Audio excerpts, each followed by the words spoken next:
Hello friends, মাই মম রেসিপিতে আপনাদের সকলকে জানাই সুস্বাগত। আজ আমি আপনাদের বানিয়ে দেখাবো বাঙালির অতি পরিচিত একটি রেসিপি, ঝিঙে পোস্ত। আপনারা বাড়িতে অনেকে অনেক রকমভাবে ঝিঙে পোস্ত বানিয়ে থাকেন, তবে আমি কিভাবে বানিয়ে দেখাই চলুন দেখে নেওয়া যাক। খেতে হয় ভীষণই টেস্টি আর বানানো খুবই সহজ। তাহলে চলুন দেখে নেওয়া যাক খুব সহজে কীভাবে বানিয়ে নেওয়া যায় ঝিঙে পোস্ত। এরকমই নিত্য নতুন এবং সহজ সরল রেসিপির আপডেট পাওয়ার জন্য আমার চ্যানেলটিকে সাবস্ক্রাইব করে আমার পাশে থাকবেন আর ভিডিওটি প্রথম থেকে শেষ পর্যন্ত দেখার অনুরোধ রইল। তাহলে চলুন আর দেরি না করে চটপট আজকের রেসিপিটি শুরু করে নেওয়া যাক। প্রথমে চুলায় আমি একটি কড়াই বসিয়ে নিলাম। এবার কড়াইয়ের মধ্যে দিয়ে নেব পরিমাণ মতো সরিষার তেল। দেখুন পরিমাণ মতো আমি সরিষার তেল দিয়ে নিলাম। এবার তেলটাকে আমি খুব ভালো করে গরম করে নেব। দেখুন তেলটাকে আমি খুব ভালো করে গরম করে নিয়েছি। এবার তেলের মধ্যে দিয়ে দেবো একটা ছিঁড়ে নেওয়া শুকনো লঙ্কা আর দেবো হাফ টেবিল চামচ কালো জিরে দিয়ে এবার কয়েক সেকেন্ড ভালো করে একটু নাড়াচাড়া করে নেব। এভাবে নাড়াচাড়া করে নেওয়ার পর এবার দিয়ে দেব পেঁয়াজ কুচি। আমি এখানে একটা মিডিয়াম সাইজের পেঁয়াজ ব্যবহার করেছি। দেখুন সমস্ত পেঁয়াজ কুচিগুলি আমি দিয়ে নিলাম। এবার খুব ভালো করে নাড়াচাড়া করে ভেজে নেব।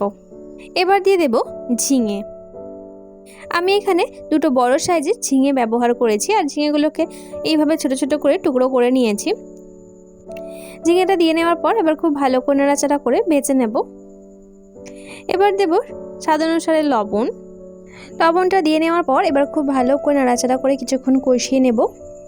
এবার দিয়ে দেব 1 টেবিল চামচ হলুদ গুঁড়ো, দেব হাফ টেবিল চামচ লঙ্কা গুঁড়ো দিয়ে এবার খুব ভালো করে নাড়াচাড়া করে কষিয়ে নেব। দেখুন এইভাবে খুব ভালো করে কষিয়ে নিতে হবে বেশ কিছুক্ষণ ধরে।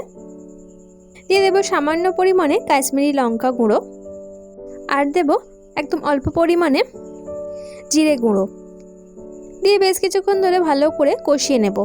দেখুন এইভাবে খুব ভালো করে বেশ কিছুক্ষণ ধরে কষিয়ে নিতে হবে। দেখুন বেশ কিছুক্ষণ ধরে খুব ভালো করে নাড়াচাড়া করে শুকনো শুকনো করে কষিয়ে নিয়েছি। এবার দেব সামান্য পরিমাণে একটু পানিটা দিয়ে নেওয়ার পর একটু নাড়াচাড়া করে নেব। দেখুন বেশ কিছুক্ষণ ধরে আমি কষিয়ে নিয়েছি। এবার দিয়ে দেব পোস্ত বাটা। আমি এখানে 4 টেবিল চামচ পোস্ত বাটা ব্যবহার করেছি। দেখুন সমস্ত পোস্ত বাটাটাই আমি দিয়ে নিলাম। দিয়ে এবার খুব ভালো করে নাড়াচাড়া করে কষিয়ে নেব। দেখুন এইভাবে খুব ভালো করে কষিয়ে নিতে হবে। দেখুন বেশ কিছুক্ষণ ধরে আমি কষিয়ে নিয়েছি।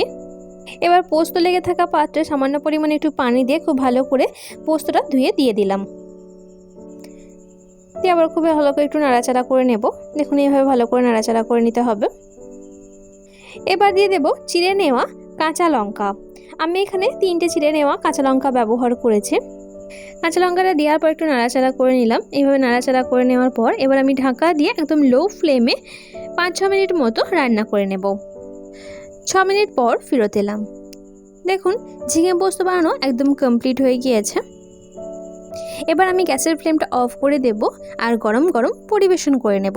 আমার আজকের এই ঝিঙে পোস্ত রেসিপিটি আপনাদের কাছে কেমন লাগলো সেটি আমাকে কমেন্টের মাধ্যমে অবশ্যই জানাবেন। আর যদি ভালো লেগে থাকে তাহলে আপনারা বাড়িতে ঠিক এইরকমভাবে বানিয়ে নিতে পারেন। আশা করছি আপনাদের খেতে ভীষণই ভালো লাগবে।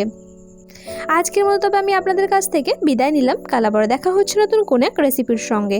লাস্ট অবধি আমার সঙ্গে থাকার জন্য আপনাদের সকলকে অসংখ্য ধন্যবাদ। আপনারা সকলে ভালো থাকবেন এবং সুস্থ থাকবেন।